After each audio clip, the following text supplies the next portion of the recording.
This channel does not promote any violent, harmful, or illegal activities. All content provided by this channel is meant for an educational purpose only.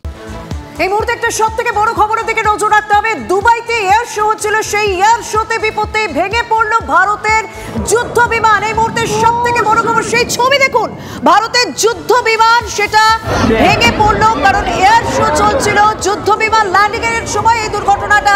আমি একবার big বলে PCR কে চালাতে বলবো এই ভিজুয়ালটা, তাহলে mark করে দিলে আপনারা বুঝতে পারবেন যে এয়ার শো চলছিল, সেই এয়ার শোয়ে এই যুদ্ধ বিমান কিভাবে ভেঙে পড়লো। দেখুন, আমরা মার্ক করে দিয়েছি যুদ্ধ বিমান, ভারতীয় যুদ্ধ বিমান, সেটা পরে নিচে, তারপর সেখানে একটা ভয়ানক বিস্ফোরণ, আগুনের বিস্ফোরণ আমরা সেটা দেখতে পাচ্ছি। দুর্ঘটনার কারণ যাতে তদন্ত শুরু হয়েছে।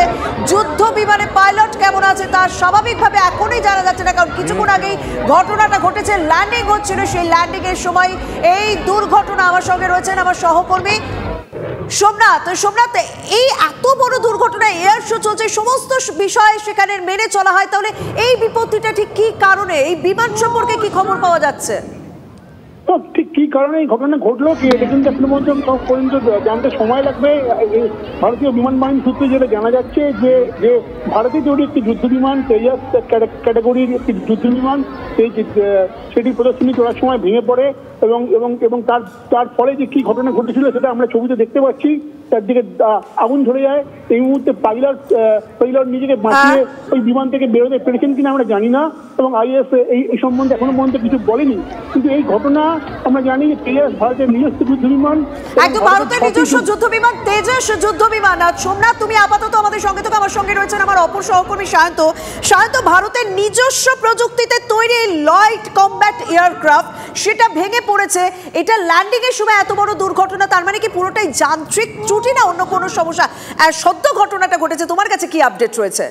একদমই, দেখো যান্ত্রিক ত্রুটি। দেখো, দুদিন আগে একটি ছবি ভাইরাল হয়েছিল যে তেজস থেকে অয়েল লিক করছে, কিন্তু তারপর দেখা যায় যে সেটা অয়েল নয়, সেটা কোনো জল লিক করছিল বলে দাবি করা হয়। কিন্তু যান্ত্রিক ত্রুটি যে রয়ে গিয়েছে তেজস যুদ্ধ বিমানে, সেটা প্রমাণিত হলো আজকে। যেটা দেখা গেল দুবাইতে যে ইন্টারন্যাশনাল এয়ার শো চলছে, সেই এয়ার শো চলাকালীন যখন নিজেদের কষ্ট দেখাচ্ছে এই তেজস যুদ্ধ বিমান, আকাশে নিজেদের বিভিন্ন প্রশিক্ষণ যে মহড়া দেখাচ্ছিল, সেই সময় সে যান্ত্রিক ত্রুটি হয়, যেটা বায়ুসেনার তরফে প্রাথমিকভাবে জানিয়েছে আচমকাই সেটি মাটিতে আছড়ে পড়ে, এবং এই মহড়া চলাকালীনই যখন মাটিতে আছড়ে পড়ে তখন কিন্তু পাইলটকে সেটা থেকে বের হতে দেখা যায়নি। অর্থাৎ পাইলট এই ঘটনায় নিহত হয়েছে বলে আপাতত মনে করা হচ্ছে, যদিও সেই ব্যাপারে এখনো নিশ্চিতকরণ কিছু বলা যাচ্ছে না, কারণ যতক্ষণ রিপোর্ট আসছে বায়ুসেনার তরফে। তবে যেভাবে লাইট কমব্যাট এয়ারক্রাফট অর্থাৎ তেজস ভারতের নিজস্ব প্রযুক্তি তৈরি এই যুদ্ধ বিমান ভেঙে পড়লো, তাতে কিন্তু কোথাও না কোথাও ভারতের এই যুদ্ধ বিমান নিয়ে কিন্তু প্রশ্ন রয়ে গেল। আদৌ যুদ্ধক্ষেত্রে হোক বা যে কোনো যুদ্ধকালীন পরিস্থিতি হোক, তেজস কতটা কমফোর্টেবল বা তেজস কতটা সক্ষম যে কোনো পরিস্থিতি মোকাবিলা করার জন্য। তবে এই যুদ্ধ বিমান ভেঙে পড়ায় কিন্তু স্বাভাবিকভাবে ভারতে কিছুটা হলো মুখ পুড়লো বিশ্ব মহলে, এইটা কিন্তু বলাই চলে। একদম সায়ন্ত, তুমি আমাদের সঙ্গে থাকো, কারণ যখনই কোথাও কোনো এয়ার শো হয় তখন সমস্ত প্রত্যেকটা দেশই তাদের নিজস্ব বেস্ট যেগুলো রয়েছে সেই বেস্ট জিনিসগুলো সামনে আনে, সেইগুলো দিয়েই মহড়া চলে। সেই মহড়া চলাকালীন এই বিপত্তি। মধুকল্পিতা, তুমি একবার যদি দর্শকদের বিগ বলে এই ভিজুয়ালটা একটুখানি ভালো করে দেখিয়ে দাও। মধুকল্পিতা, একেবারে আমরা দেখাচ্ছি, দেখো এই মুহূর্তে সেই মুহূর্তের ছবিটা, যে মুহূর্তে তেজস ধীরে ধীরে মাটিতে নামছে, নামার পরে তুমি যেমনটা বলছিলে সেখানে নামলো, নামার পরে একটা বিকট বিস্ফোরণের শব্দ। কিন্তু সব থেকে বড় প্রশ্ন, এই তেজসের মধ্যে যিনি ছিলেন, যিনি পাইলট, তার পরিস্থিতি, তিনি কেমন আছেন সেটা কিন্তু এখনো পর্যন্ত অফিশিয়ালি এই ভিজুয়ালটা দেখছি ভয়ানক। ল্যান্ডিং হচ্ছে সেই সময় মুখ থুবড়ে পড়লো এই বিমানটি, এবং স্বাভাবিকভাবে পড়ার কয়েক সেকেন্ডের মধ্যেই পড়ার সঙ্গে সঙ্গে যে ভয়ানক বিস্ফোরণ হয়েছে, সেই বিস্ফোরণে বিমানের ভেতর যে পাইলট ছিল সেই পাইলটের কি অবস্থা তা আস্তে আস্তে হয়তো আমরা আপডেট দিতে পারবো। তবে ভয়ানক বিস্ফোরণ, স্বাভাবিকভাবে এটা মহড়া চলাকালীন এত বড় বিপত্তি, স্বাভাবিকভাবে একটা প্রশ্ন উঠছে। সায়ন্ত, আমি যে কথাটা বলছিলাম, আমরা যখনই কোথাও মহড়া দেখি, বিভিন্ন দেশের পক্ষ থেকে সেই মহড়া আয়োজন করা হয়, সেই মহড়ার সময় তো আমি আমার বেস্ট জিনিসটা সামনে আনি এবং আমি প্রমাণ করার চেষ্টা করি যে আমরা কতটা আমরা তৈরি। স্বাভাবিকভাবে ভারতীয় সামরিক দিক থেকে প্রত্যেকটা ক্ষেত্রে ভীষণভাবে তৈরি, কিন্তু এই দুর্ঘটনা তো একটা কোথাও হলেও এই লাইট কমব্যাট নিয়ে প্রশ্ন তুলছে। শান্ত, একদমই, দেখো যে ঘটনা ঘটলো তাতে কিন্তু কোথাও না কোথাও ভারতের যে মনোবল কিছুটা হলো চিত ধরবে, কারণ যেখানে ভারতের তেজস যুদ্ধ বিমানের পর তেজস MK1 অর্থাৎ আরো আপগ্রেডেড ভার্সন তৈরি হচ্ছে, 2 সিটারের তেজস ইঞ্জিন তেজস যুদ্ধ বিমান তৈরি হচ্ছে, সেই জায়গায় যেভাবে একটি ইন্টারন্যাশনাল এয়ার শো যেখানে বিশ্বের সমস্ত শক্তিশালী যুদ্ধ বিমানগুলো অংশ নিয়েছে, সেখানে এত বড় দুর্ঘটনা, স্বাভাবিকভাবে ভারতের যে নিজস্ব প্রযুক্তিকে নিয়ে এবার বিশ্বমহলে একটা তো প্রশ্নচিহ্ন তৈরি হবেই। একই সঙ্গে তেজস যুদ্ধ বিমানকে বিভিন্ন দেশ যেভাবে কেনার ব্যাপারে আগ্রহ প্রকাশ করেছে, সেখানেও কোথাও না কোথাও সমস্যা তৈরি হবে বলেও মনে করছেন সামরিক বিশারদরা। আর তেজস দেখো বিশ্বে কিন্তু বহু দেশের যুদ্ধ বিমান ভেঙে পড়ে বা বড় ঘটনা ঘটে থাকে, কিন্তু তেজস যুদ্ধ বিমান কিন্তু একেবারে নতুন। তুমি আমাদের সঙ্গে থাকো। প্রাক্তন বায়ুসেনা কর্তা এয়ার কমান্ডার রঞ্জন মুখোপাধ্যায় এই মুহূর্তে আমাদের সঙ্গে রয়েছেন। মিস্টার মুখোপাধ্যায়, আমাদের ভারতীয় প্রযুক্তিতে তৈরি তেজস লাইট কমব্যাট যে এয়ারক্রাফট, সেটা ল্যান্ডিং এর সময় ভয়ানকভাবে মুখ থুবড়ে পড়ছে এবং পড়ার সঙ্গে সঙ্গে বিস্ফোরণ। আমরা অতটা জানি না, আপনারা যেহেতু এইগুলো নিয়ে জানেন সেটার সম্পর্কে জানতে হবে যে তেজসে এই ধরনের দুর্ঘটনার কারণ কি হতে পারে বলে আপনার মনে হয়?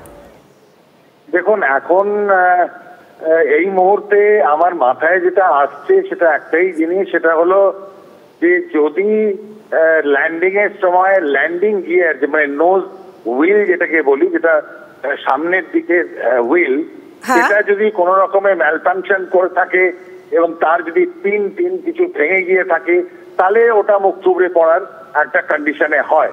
কিন্তু এগুলো সমস্ত এটা আমাদের কল্পনার মধ্যে দিয়ে বলতে হচ্ছে। প্রত্যেকটা এয়ারক্রাফট অ্যাক্সিডেন্টের পরে একটা তার এনকোয়ারি হয় এবং এনকোয়ারির পরেই সেটা বোঝা যাবে।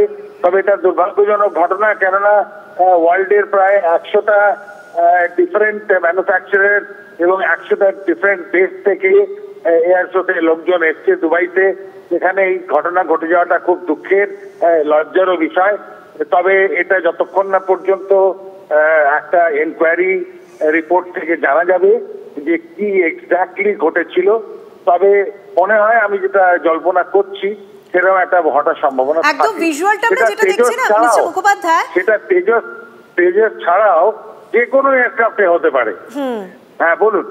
আমরা যে ভিজুয়ালটা দেখছি না, মানে তেজসটা উড়ছিল, তারপর ল্যান্ডিং এর সময় আমরা যেটা দেখছি, আপনি যদি TV9 বাংলা এই মুহূর্তে খুলতে পারেন, যদি সেই পরিস্থিতি থাকে, তাহলে বুঝতে পারবেন যে পুরো সোজা একটা পেন্সিল যদি আমি উপর থেকে কোণাকুনি নিচের দিকে ফেলি, সেভাবে যেভাবে মুখ থুবড়ে পড়ে পুরো নোজটা এসে পুরো সামনে পড়লো এবং তারপরে ভয়ানক বিস্ফোরণ।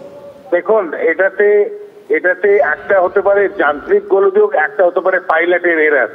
আমি আমার ট্রেনিং এর টাইমে একটা কথা আপনাদের মাধ্যমে তুলে ধরতে চাই দর্শকদের সামনে, সেটা হলো আমরা এই প্লেনের যে চাকাগুলো থাকে যাতে ল্যান্ডিং করা হয় এবং টেক অফ করার পরে ওটা তুলে দিই, সেই ল্যান্ডিং গিয়ার গুলো যে আমাদের ঠিক নাবার হ্যাঁ মিস্টার মুখোপাধ্যায়, আপনার অডিওটা ব্রেক করছে, প্লিজ।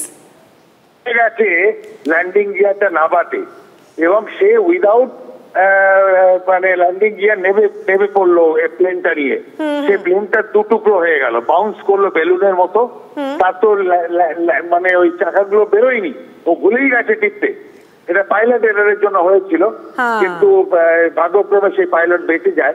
তবে এরকম হয় যদি যান্ত্রিক গোলযোগ হয়, যেটা আমি বলছি, তাহলে যে কোনো প্লেনে এই ঘটনাটা ঘটতে পারে। একদম আস্তে আস্তে কারণটা জানা যাবে। আপাতত অনেক ধন্যবাদ আপনাকে।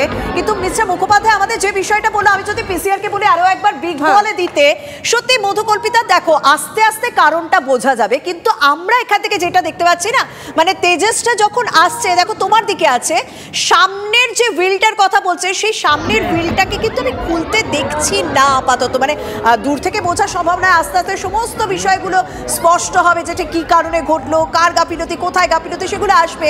কিন্তু মিস্টার মুখোপাধ্যায় যেভাবে বলেন, যে কারণটা একটা বলেন যে সামনের হুইলটা খুলেছে কিনা বা কোনো কিছু, আমি অন্তত সামনের হুইলটা যখন পড়ছে, ল্যান্ডিং হচ্ছে, মানে হঠাৎ করে যেন পতন, মানে হঠাৎ করে পড়ে গেল, এরকম ভাবে পড়ার কথা না। মানে ল্যান্ডিং হলে স্মুথ ল্যান্ডিং হবে, একটা প্রসেস থাকবে, কিন্তু হঠাৎ করে বাজ আকাশ থেকে চলতে চলতে পুরো কোণাকুনি ভাবে যেভাবে মানে আছড়ে পড়ার মতো, একটা খেলনা প্লেন যেরকম আছড়ে পড়ে, সেরকম আছড়ে পড়ার মতোই কিন্তু এই দৃশ্যটা অন্তত এখন অবধি দেখা যাচ্ছে। কিন্তু কি কারণে এভাবে পড়লো সেটা তো অবশ্যই তদন্ত করে দেখার পরেই মনে হয় বলা সম্ভব। একদম, অনেক ধন্যবাদ।